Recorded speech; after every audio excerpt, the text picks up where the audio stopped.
Hi friends, welcome back. Let's take a look at Tezos. So what are we looking at here behind us? We've got the Tezos price up. We've got this upside target there, this downside target. We've come right down, we've met that. So if you were shorting it, then jolly good. And all the rest of it, that's a profit taking target. Could we easily look towards this area at sort of the middle of the channel at this horizontal line and think that we've got a fairly low, easy to manage risk long, I suppose. I'm not a financial advisor and that's financial advice, but that would be one, for instance, right there.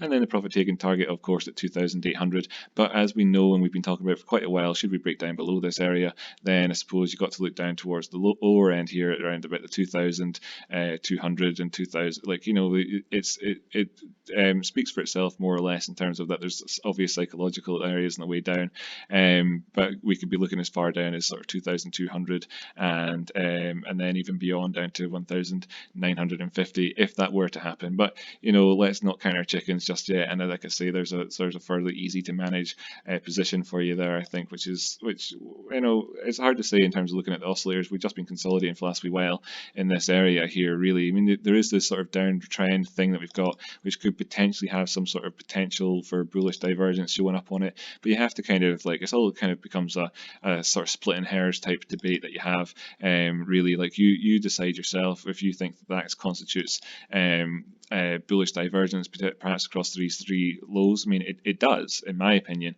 but it's all very shallow and all the rest of it. We're not, you know, it kind of looks more just like we're consolidating sideways, and that you're being quite generous saying that there's actually a downward trend, but technically there is. So, you know, anyway, that all adds up to having this potential triangular area, and the profit taking targets are kind of quite easily denoted by where we have these horizontal lines there anyway.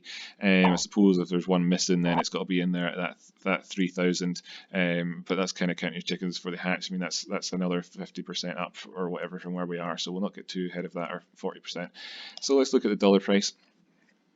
And here we have us having come right down to the bottom end of our triangle here, and fair enough, we've managed to come back inside of it, and we could have taken a move within here. And the first obviously sort of profit taking target, if you were to have been playing the short side, would have been down there at 169, and that's where the 236 is, and it's broken there on the daily and come down here to below. So we know that means that 236 there that invalidates this Fibonacci retracement. So you've got to sort of hold off on looking for longs up to that side and start thinking about potential for shorts down to this side, the underside, so like 144, 113 and $1 flat. You know, you could think like that, and of course then in terms of how does that line up with this as being a triangle, well, if you were to be trying to play this and for the breakout from, you know, within the triangle itself, then you're you know, you've got a couple of different ways of looking at that. You know, if you go up to this line here, and then you've got a fairly low risk long opportunity in the sense that you can manage it right on that line, and be sort of taking not so greedy profit targets, of course not financial advisor, blah blah, up here at $2.12, $2.29 and whatnot, or the measured move itself comes in at, you could go all the way up to $2.38, $2.40, wherever that happens to potentially happens to come up to, or you know.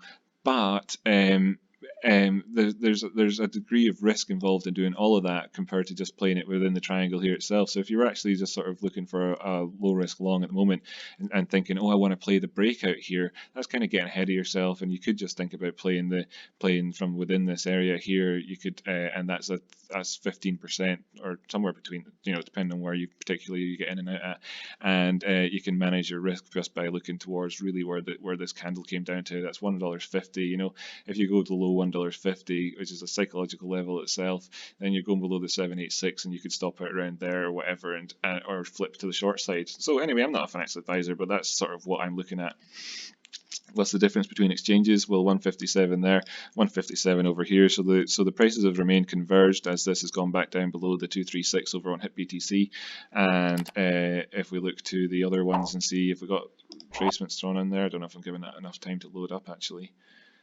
Be patient here.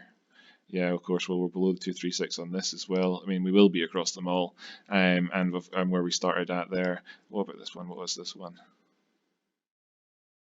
Binance. Do we have one on Binance? You tell me.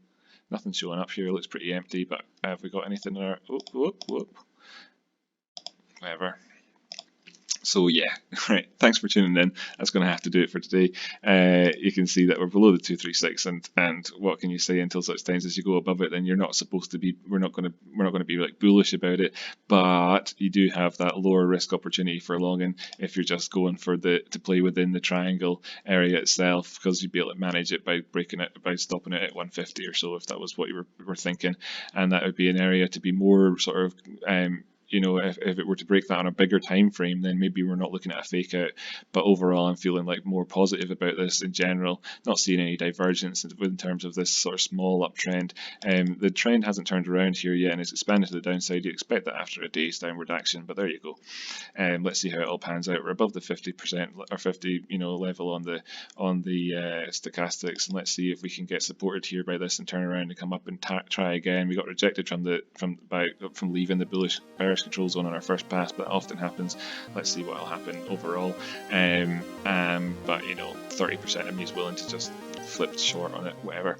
Catch you in the next video.